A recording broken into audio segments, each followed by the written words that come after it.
Well, one of today's big stories is that government's revelation that it plans to take a 20% free carry in all new oil as well as gas projects and reserve the right to buy another 30% at market-related rates. Now, to discuss this, nearly lost my teeth there.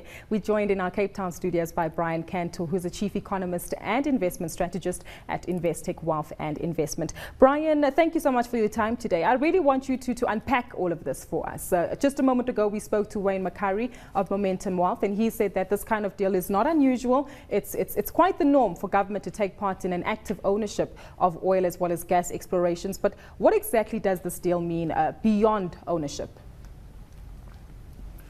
Well, effectively, it means a high tax on the production of gas or oil. So it's an additional tax in the form of really an expropriation of part of a company. It's quite normal, I suppose, in oil circles, gas circles. Usually governments wait until there's proven gas and oil, and then they grab a big chunk after the event. So the oil flows and government collects a big chunk of it. In this case, they've announced how much they're going to take. So perhaps that's better. I think the industry itself welcomes this knowledge that it's 20% plus perhaps another 30%, but at market value. Brian, sorry to interject, Brian. Yes. It's Tumisho here. I just wanted to find out, though, being so close to elections, would you say that this is part of an election campaign, and would one define this as nationalization, or the start of it, rather? Well, it's expropriation. It's grabbing stuff that you can. It's an exercise of government power. So you could call it nationalization. But remember, as far as the election is concerned, we really don't know what this is worth. We can't bandy about numbers until we actually know how much gas is going to come out.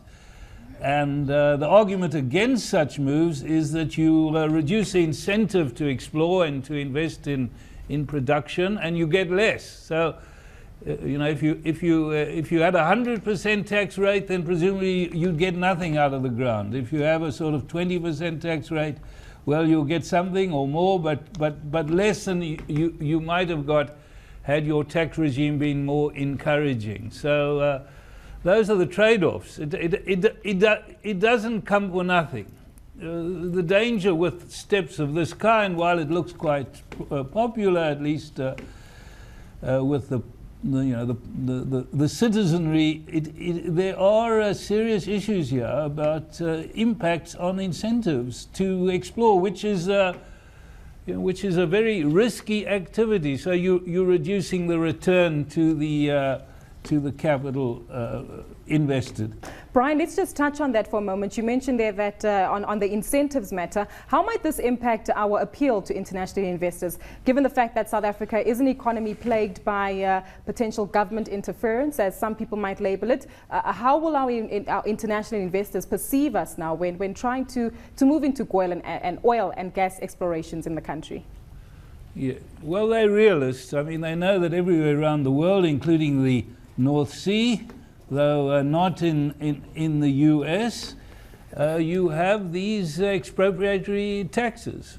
As I said, usually you discover the oil and then you find out how much the government's going to take. So I think the industry, as indicated, would appreciate knowing in advance how much the government's going to take. Just another point here. This taking might not be constitutional. You know that our constitution says you can't just grab, or the government can't just grab stuff without paying the market value. So I think certainly for the extra 30%, the intention is to pay market value, whatever that might be, and that's not an expropriation without compensation. But taking 20% of the production, it's not necessarily of the profits, it's of the production, might well be regarded as unconstitutional. I think it's worth a constitutional challenge. You're certainly taking something away without compensation, and that's a very bad principle. Brian, was the 20% stake expected?